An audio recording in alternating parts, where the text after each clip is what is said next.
from Dhaka. This is Tahmeen Anupur and you are watching BSS News. At first, the headlines. Hasina's crimes against humanity case, verdict looms on 13th November. Keep controversial officials out of election process, says Moyeen Khan to Chief Election Commissioner. 1.70 crore children received typhoid vaccine nationwide. Online tax return filing made easier for expatriate Bangladeshis. Gaza malnutrition to have generational impact on newborns, United Nations warns. Now the details. Sheikh Hasina's crimes against humanity case, verdict looms on 13th November. The International Crimes Tribunal 1 has set 13th November to fix the date for delivering the verdict in a case against 3 accused, including ousted Prime Minister Sheikh Hasina, over alleged crimes against humanity committed during the July mass uprising. The order was passed by the Justice Gholam Mortuza Mujumdar, chair of the 3-member tribunal, after Chief Prosecutor Mohammad Tajul Islam placed the rebuttal today. Attorney General Mohammad Asaduzzaman later presented his arguments seeking the maximum punishment for the accused. Earlier, Advocate Amir Hussain, the state-appointed counsel for fugitive Sheikh Hasina, and former Minister Asaduzzaman Khan Kamal, and Advocate Zayed bin Amjad, counsel for Chaudhry Abdullah Al Mamun, concluded their arguments on 22nd October. The defense placed arguments for 3 days, while prosecution argued for 5 days, submitting documentaries, audio recordings, and witness statements related to the July mass uprising. A total of 54 prosecution witnesses testified in the case, including Abu Said's father, National Citizens Party convener Nahid Islam, and journalist Mahmudur Rahman. They were cross-examined by Advocate Amir Hussain.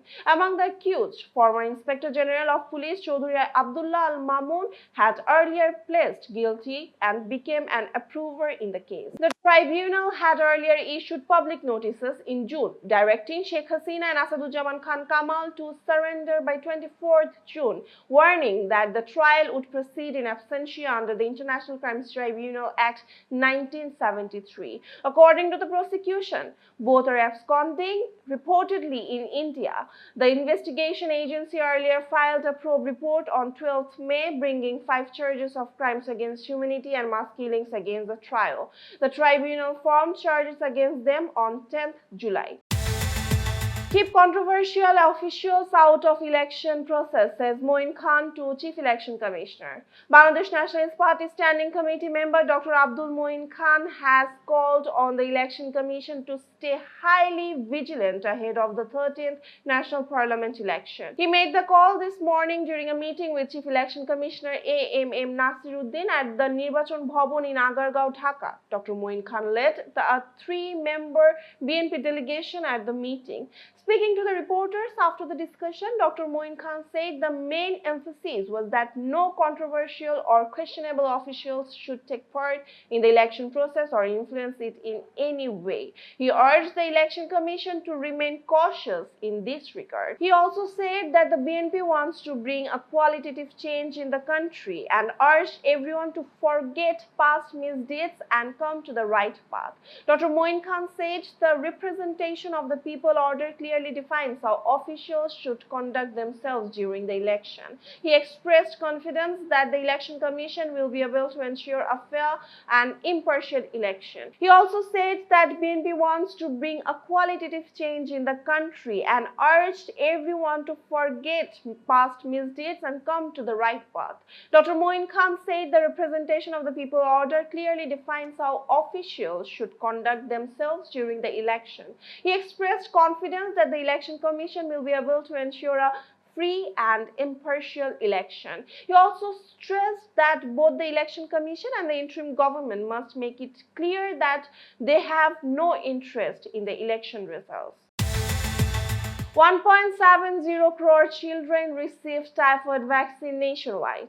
A total of 1.70 crore children aged between the 9 months and 15 years have so far been vaccinated against typhoid under the ongoing nationwide campaign, which will continue until 13th November. The update was revealed at a review meeting held today at the CIRDAP auditorium in the capital. The event was jointly organized by the Expanded Program on Immunization, UNICEF Bangladesh and the Health Protection Foundation to assess progress and strengthen the campaign. Speakers at the meeting say that children aged between 1 month and under 15 years are the most vulnerable to typhoid fever in Bangladesh. A 2021 survey reported around 8,000 deaths from typhoid, nearly 6,000 of them children under 15. The disease mainly spreads through contaminated water and unhygienic food. Dr. Mohammad Shahriar Sajjad, Deputy Director, EPI and Surveillance, presented the campaign's progress and discussed ways to improve its implementation.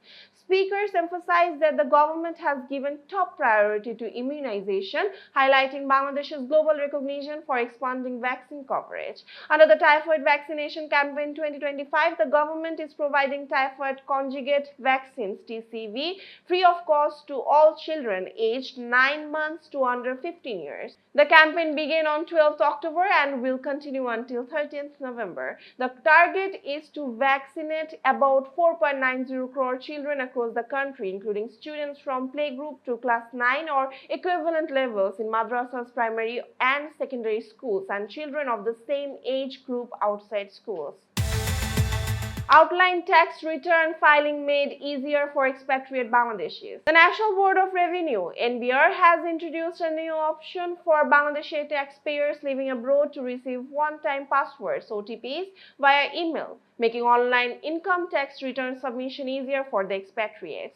In a press release issued today, the NBR said that although expatriates are exempt from mandatory online return submission, many have shown interest in using the e-return system for its convenience and efficiency. Previously, expatriates faced difficulties registering as OTPs were sent only to Bangladesh registered mobile numbers under the taxpayer's biometric information. To solve this issue, NBR will now send OTPs directly to personal email addresses. Expatriate taxpayers can apply for email-based registration by sending their passport number, national ID, visa page copy, email address, and photograph to e-return@etaxnbr.government.pt. After verification, NBR will send an OTP and registration link, allowing them to complete the process and submit returns online. According to the NBR statement, the online return system is simple and paperless, allowing taxpayers to instantly generate acknowledgement slips and print income tax certificates. So far, over 8,50,000 returns have been filed online for 2025-2026 tax year, showing strong taxpayer participation. The NBR has urged all residents and non-resident taxpayers to submit their 2025-2026 tax year returns through the e-return system by 30th November 2025. Gaza malnutrition to have generational impact on newborns, United Nations warns. A senior United Nations official has warned of generational impacts in Gaza due to the severe malnutrition among pregnant women and babies, calling for an urgent increase in humanitarian aid. Andrew Sabaton, Deputy Executive Director of the United Nations Population Fund (UNFPA), made the remarks after visiting the war-torn enclave.